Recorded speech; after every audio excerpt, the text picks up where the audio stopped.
And we're live.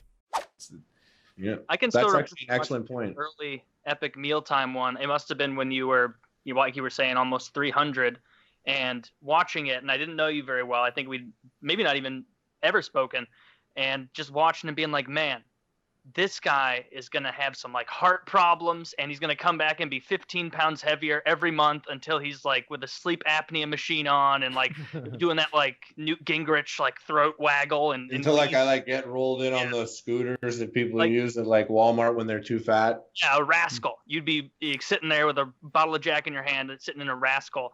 And it's good to see you didn't take that path. Like I thought it was going to be more of like a shoe line progression. Or not shoe line, Shoenice. If you've ever watched that guy, he is. Yeah. Him before. I did not expect to ever take control of his health. I continued him to barrel down that path of alcoholism, where he still seems to be like eating styrofoam every so often or whatever he does. But I actually got on the phone with him once back in the day when like I don't know if you guys remember, you guys got part of the craze, but like influencers, YouTube producers, whatever, were like, oh my God, we got to start our own networks.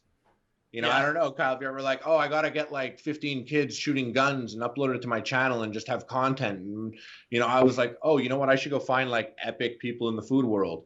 And like, I reached out to Swedish Mealtime, and I'll never forget reaching out to Shoenice was so freaking weird. Do you have your own network? No. I like about halfway through, that's what we were talking about before. Like, I'm like, wait. This isn't what I want. Like, I actually didn't get into it to get rich and be famous.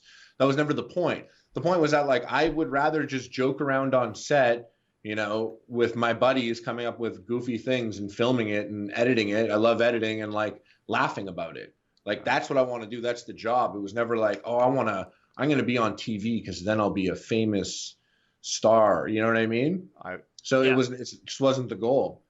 Shoenice was genuinely insane, though, and I guess he still is. The last time I went to his channel, it seemed like he was homeless and like looking for some like donations from fans so that he could like get a bottle so that he could drink it for a challenge. It was like I need money. Before I abandoned the idea of doing a network, before I was like, wait a second, this isn't what I want to do.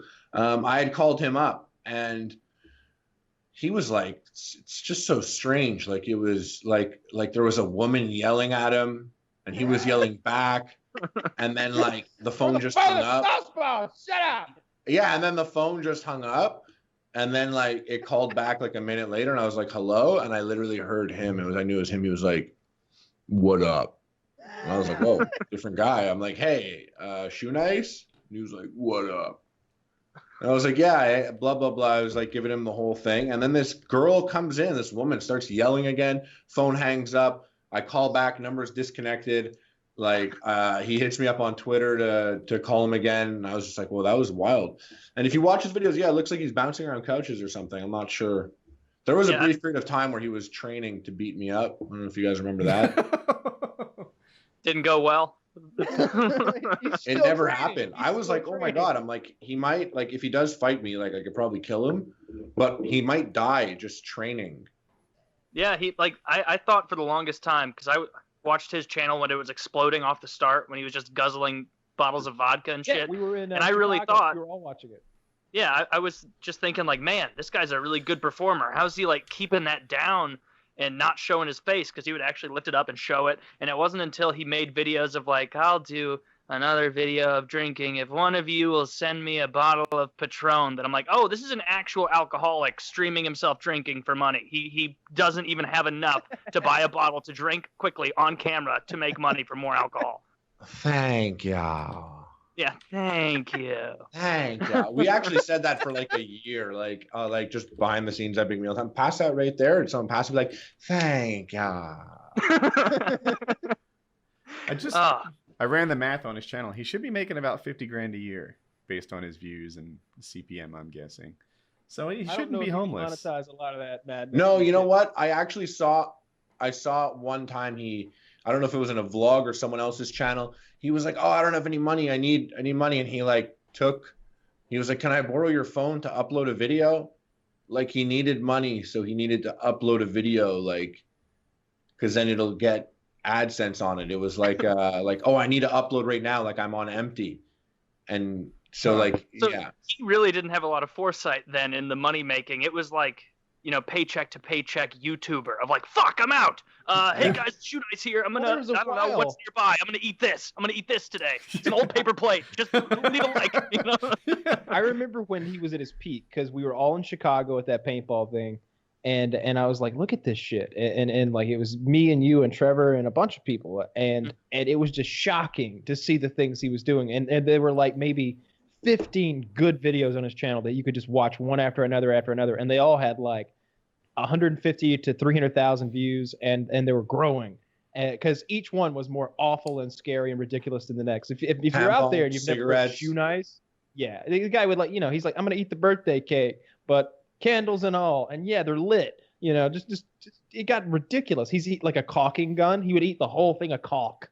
That was like interesting. The way that he would, like dump the alcohol in his mouth and like hold his throat and like massage it down, and the way, you know how he would like stop and say that was all just pageantry though. He didn't need to do that. Really? The way, really? That was just showmanship? I think so. That's my theory. I don't know. Like maybe just because he's such an alcoholic or drinks a ton that he can just guzzle it down like that. But I don't even feel like the most intense person who drinks all day every day could just guzzle down absinthe or whatever the hell like that. He drinks alcohol that would kill most people, right? Like a whole fifth of vodka. And I think I've seen him drink rubbing alcohol. Yeah, you know. Yeah, like I think I saw that too. Does that even get you drunk? Oh yeah. but like crazier than the alcohol is the caulking gun, in my opinion. Oh yeah, because at least alcohol like imagine like what that does, like to shit it out. Like what's it come out like? Yeah, is it still gooey or is it formed a long like solid turd that he has to like? You worry. Coagulates. It's like when a dog eats a sock. Oh. You want to pull it, but you shouldn't. You know what? He should have put the poop video up on his channel. Like, hey, 100%. Aren't you wondering what happened to that caulk? 100% he should have. It's caulk in poop form. It was awful, and the alcohol just seemed dangerous. But when he would eat things that just weren't food, like I'm gonna eat I'm gonna eat a whole box of light bulbs now. Tampons, ice cream. I mean, not ice cream. That's pretty good. Cigarettes, lit cigarettes. Yeah, that was just sad. Yeah. That was disgusting. Oh, a whole roll of toilet paper. I remember that one. Yeah, that was awful. Doesn't seem as bad as a lot of the other ones, because as long as you eat it kind of slowly, seems like you could get through with that. Like, it wouldn't be fun, but I would much rather do that than eat a bunch of tampons or caulk. Can you imagine the dry mouth from eating a fucking box of tampons? I wonder how big it swells in your belly. Like, does a tampon like form a mattress or something once it gets inside your stomach? Yeah, like, you gotta get it. You got to get it good and moisturized in your mouth before you swallow it, because if that thing swells up in your throat, you're a goner. It just seems like the type of thing to get stuck in your intestine. Yeah, it does, because those things spread out. I don't know if you've ever been walking down the street and seen one laying there all fill up and used, but I have, and you look at those, you're like, wow, that is really. They're not lying on the commercials. That's welcome like to St. Louis. Size. Yeah. What did Kyle say? Welcome to Staples. I missed. St. Louis. Oh, St. Louis. Thank you. Yeah, that makes more sense.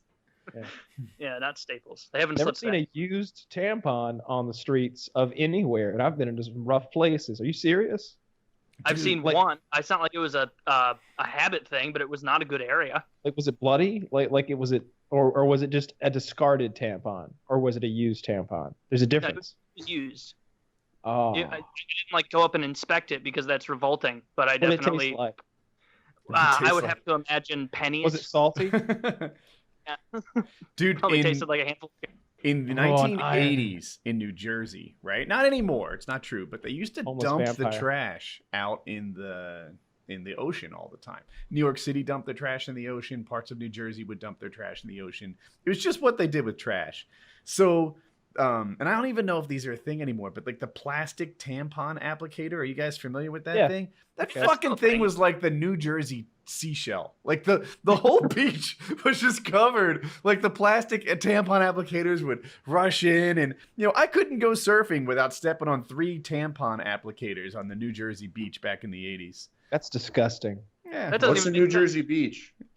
It's better now, but what is it? It's New Jersey Beach. plastic tampon application No, storage what is New facility. Jersey? I don't understand. Where is it's in New Jersey? Yeah. So Ocean City, New Jersey is where I grew up, and it's like on the southern tip of New Jersey. Oh.